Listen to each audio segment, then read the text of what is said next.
Last week was our first playoff game, and my plaque psoriasis was so itchy under all my gear.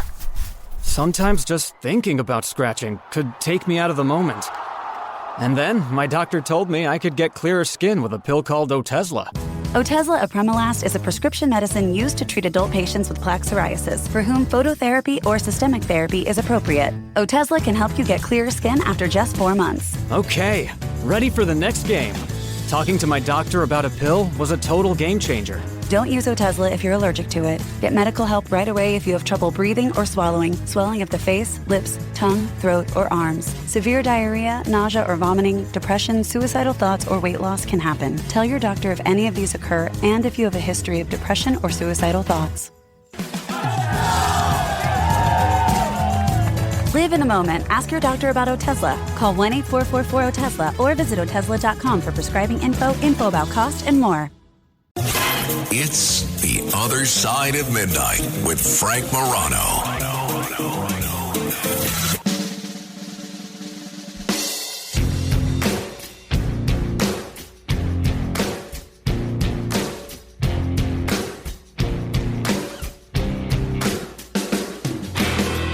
Where I come from isn't all that great. My automobile is a piece of crap. My fashion sense is a little whack, and my friends are just as screwy as me. I didn't go to boarding schools. Preppy girls never looked at me. Why should they? I ain't nobody, got nothing in my pocket.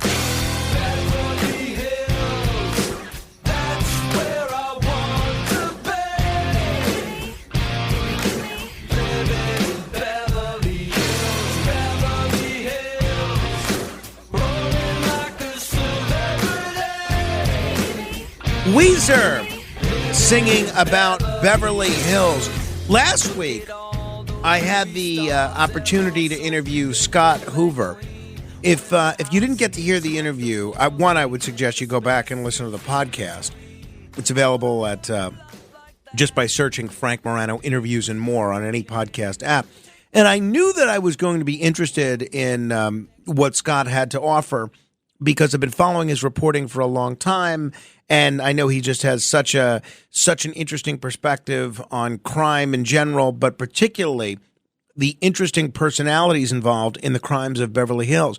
But once we got going, I was blown away not only at the breadth of the stories that Scott is able to tell, but the really compelling manner in which he's able to tell them. And if you want to check out some of these stories, including some of the stories we talked about last week, you need to pick up his book, Beverly Hills Noir, Crime, Sin, and Scandal in 90210. If you're not familiar with Scott Huver, he's a veteran entertainment journalist with decades of experience, and this book is something that everybody is talking about. Scott, thanks for coming back. Appreciate you staying up late with us again. Hey, Frank. Thanks for having me back. During our last conversation, we covered some of Beverly Hills' most notorious scandals. What's a case or a story that you feel has been overlooked but is equally compelling? One of my very favorite stories, probably the one that put me on this whole journey, was I go into it at length in my book. It's the story of Gerard Graham Dennis, who was what they would call back then a high society cat burglar. He was originally from Canada and was inclined to criminal activity from the time he was a kid. He was an incredibly good-looking man and extremely charming. And as he got closer to getting caught in Canada, he managed to get over the border and started working in New York in the Westchester area, and was just so adept at worming his way into these high society circles and finding targeted victims who he could tell had really good jewelry, would be he wouldn't be wasting his time breaking into their home, figure out how to get into their home, usually get in and out without it being caught. Occasionally he'd encounter somebody and have to make a wild kind of escape. But things in New York the heat got pretty hot for him, so he had to take off and go to Southern California and ended up working in Beverly Hills. And he spent about a year and a half working with impunity in Beverly Hills, Bel Air, Holmby Hills, the tonier parts of LA. And he was so good looking that people thought he was a movie star. And so he went to all the nightclubs, and he was able to kind of get into people's homes for parties and case their homes. In the case of Loretta Young, the actress, he went to her house and told the servants that her husband had sent him they were thinking of selling the house, and he was a real estate agent, and he just charmed his way into the house, spent the afternoon walking around, figuring out the complete lay of the land, and then came back a couple nights later and robbed them blind. The guy was so good. He would actually fly away from LA, go to the middle of the country. He'd have disassembled the jewelry and sell them, the individual stones, or reset them, and so he wouldn't get caught in LA. And it's just crazy how successful he was until he got tripped up by the most bizarre kind of coincidence. A guy had gone into the Cleveland Police Department to get, I think it was a fishing license, and was talking with one of the cops, and he saw a wanted poster, and he saw Gerard Dennis's face on this wanted poster, and he had just seen him a few weeks earlier at his uncle's wedding. His uncle was a jeweler in Cleveland, and he'd done business with Gerard Dennis, and so they kind of knew that he would come back to sell jewelry, and this cop from Westchester County, who'd been chasing him for years, showed up and kind of was lying in wait in Cleveland. And sure enough, Gerard Dennis came back, went to the jeweler to sell some stuff, and the cops got the alert, and they caught him. And he still almost got away when he was in custody. He was so charming. He cooperated. Because they took him back to New York.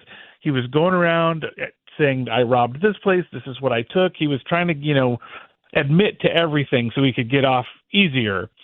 And one night they were coming back, and they took him to a diner to feed him, and he was in handcuffs, and he's like, "Guys, I'm really uncomfortable. If you could just maybe let me eat without the handcuffs." And they're like, "Sure, you've been great. You're a good guy. We trust you." Had those cuffs off, and 2 seconds later he was out the door running down the street. And they only caught him because a beat cop heard shouting and just instinctively tackled him. That is wild. That's worth the price of the book alone. At 30 minutes. But they made a movie of his life, and he paid for his criminal defense that way. It's absolutely incredible. At 30 minutes after the hour, this is The Other Side of Midnight. My guest is Scott Huver. We're talking about his book, Beverly Hills Noir.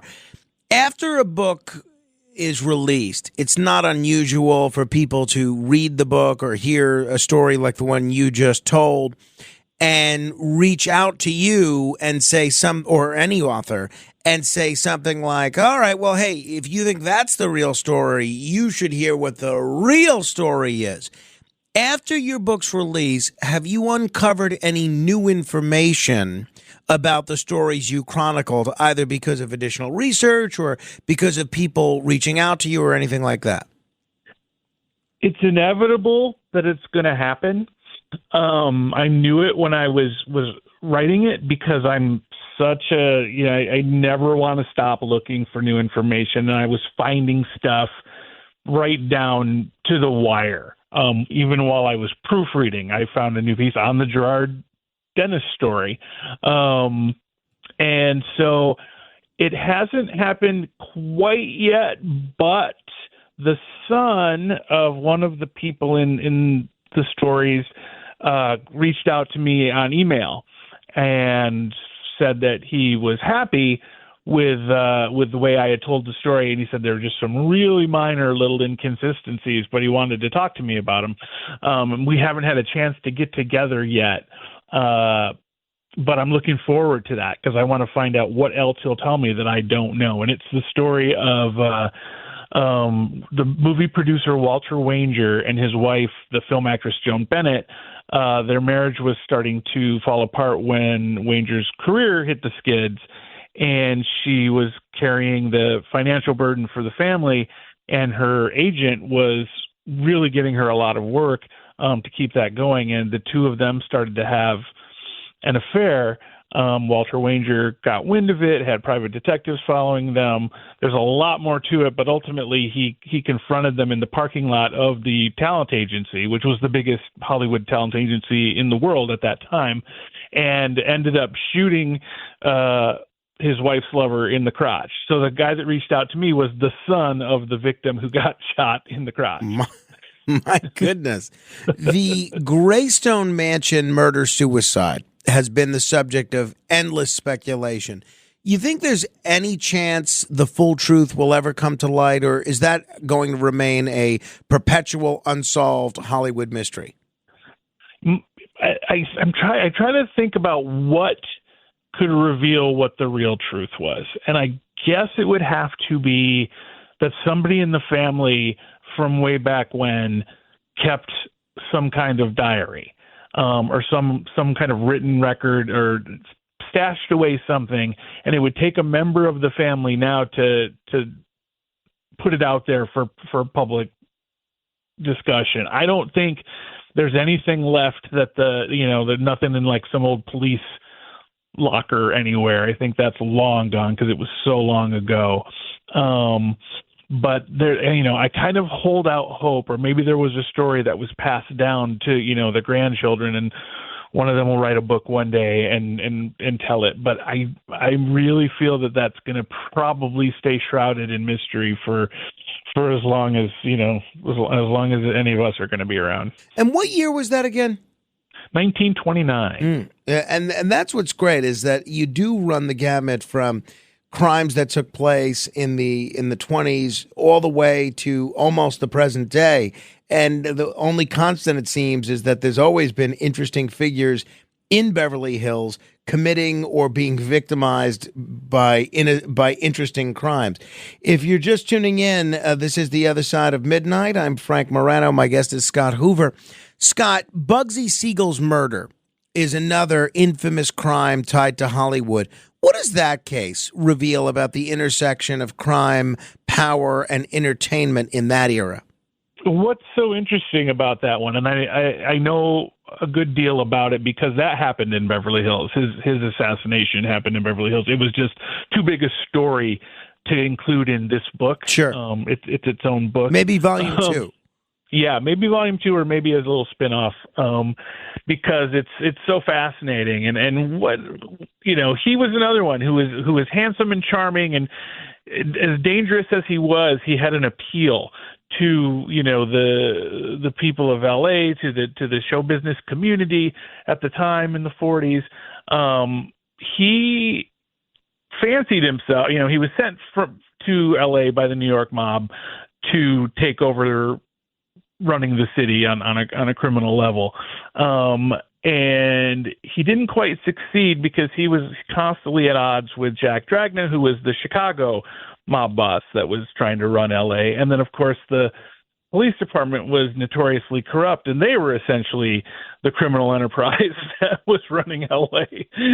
So nobody got a full command of the city, and there was this kind of constant back and forth fighting over territory. And then, Bugsy's big mistake was that he was very flashy. He was very public, and he was a big target. And when he ran afoul of his own mob by skimming money out of the Flamingo, his vision for a luxury hotel, he basically invented modern Las Vegas. But he skimmed money out of the construction and upset his own mobster cronies.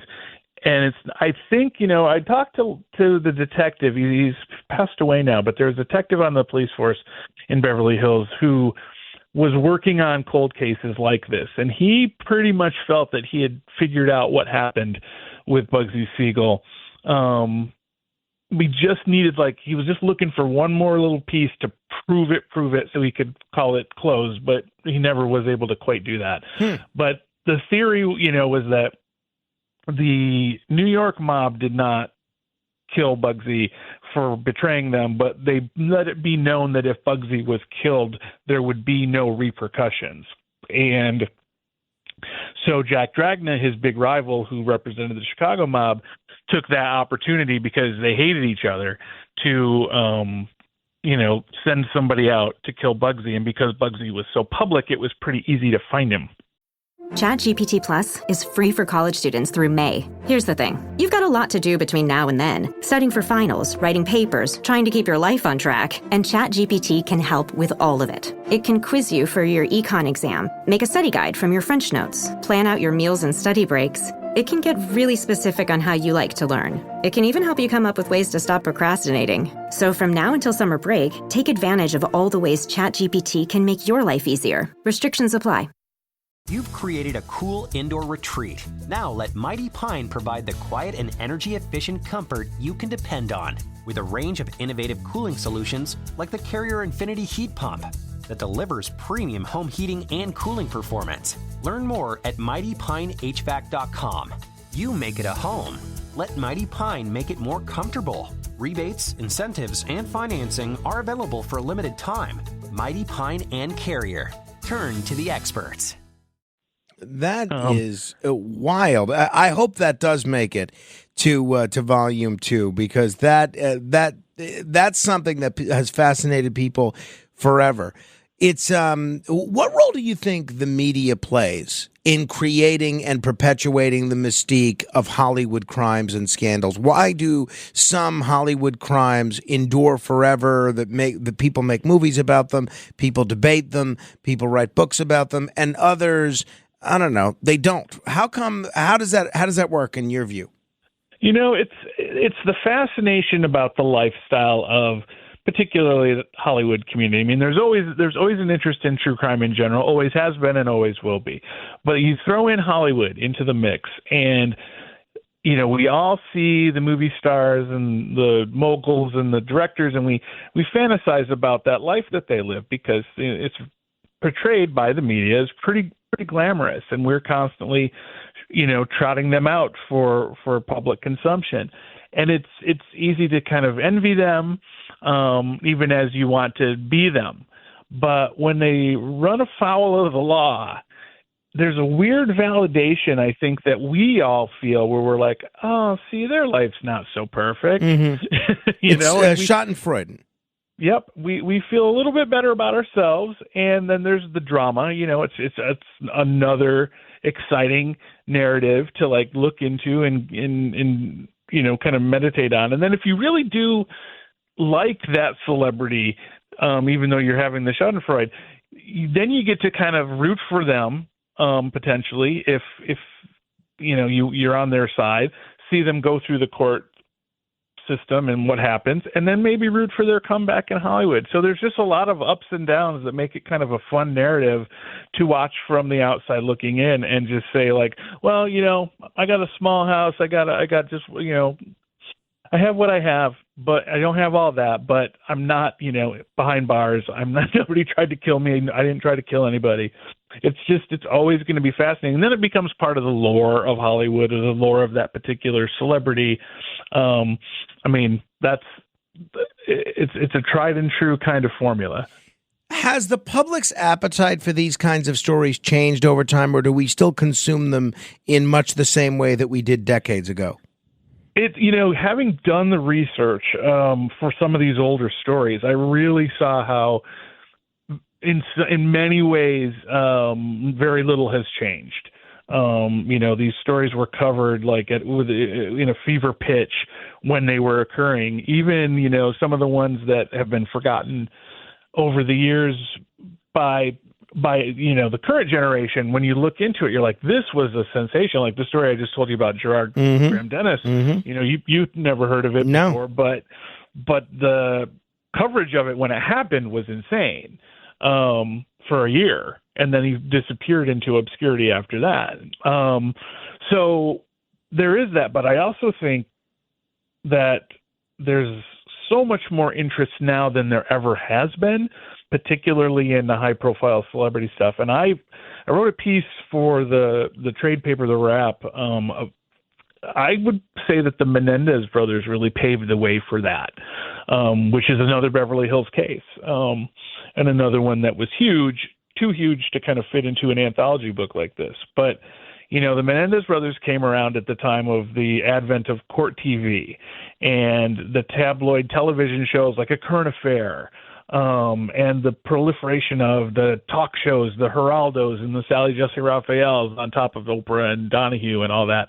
And there was this appetite to just be fed for all those shows. And the Menendez was a perfect storm of, tabloid fodder of these two spoiled kids who turned on their parents and killed them with shotguns, but maybe they did it because they were abused. And it was, court TV was able to air hours and hours of this for the first time. And it really addicted the public in a way to this kind of true crime narrative. And then, just a couple years later, here comes O.J. Simpson and cements that as a part of American life, that we just can't get enough now of this true crime. And here we are, we've got all the streaming services are serving up as much true crime as possible.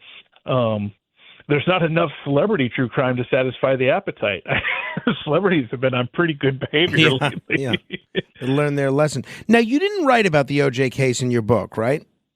Only just as a part of my own background, because it just by weird confluence, I saw it when I first moved to LA. I'd been here just a week or so, and I actually saw the Bronco chase from my apartment because I had a nice view of the 405, and then would subsequently, because I was working in Beverly Hills right after that in the newspaper that kind of entered me into this whole area, I encountered a lot of the people that were part of the case, and then later on, years later, I covered the People versus O.J., the television show, the Ryan Murphy show, at length, which was really, really fun 20 years later to dig into that, and, got to have some fun conversations with Marcia Clark, who gave me a great blurb for my book. I met her. We were both covering the Winona Ryder trial. She was covering it for Entertainment Tonight, and met her sitting around in the courtroom waiting for things to happen. So it's just the OJ is a thread that goes through my life in weird ways. Is the reason that there's not a chapter dedicated to it because it's such a big case that would require its own book, kind of like the Bugsy Siegel thing? Or is it because there's already been so much written about it? Or is there some other reason it was omitted, given the fact that you have such a through line with it? There's those two factors, and then with the book in particular, my unwritten rule was the stories I wrote about all happen in Beverly Hills proper. I see. Gotcha. They may go all over the world in some direction. Some of these cases really span a lot of the globe, but that was my kind of rule to be able to focus on there's a zillion stories I could write about, but I wanted to kind of make that the hard and firm. The crime took place in Beverly Hills. It was the one thing I had to stick to. You mentioned the Menendez brothers. Obviously, their case has been very much in the news of late, and it looked like they were in a pretty good position to potentially get their conviction, at least see the light of day again. But now with a new DA, that's very much in doubt. What's your take on where that case ends up?